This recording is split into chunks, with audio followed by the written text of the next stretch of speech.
Drug development starts by understanding the disease and identifying a biological target. Thousands of molecules are screened to find potential leads.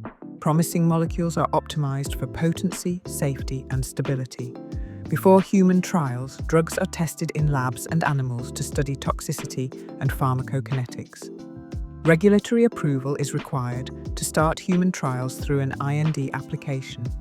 Clinical trials evaluate safety, dose, and effectiveness in patients. This is the longest and costliest stage. After successful trials, companies submit approval dossiers and scale up GMP manufacturing.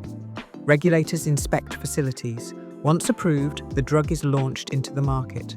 Even after launch, safety is continuously monitored through pharmacovigilance. Every step exists to ensure medicines are safe, effective, and high quality.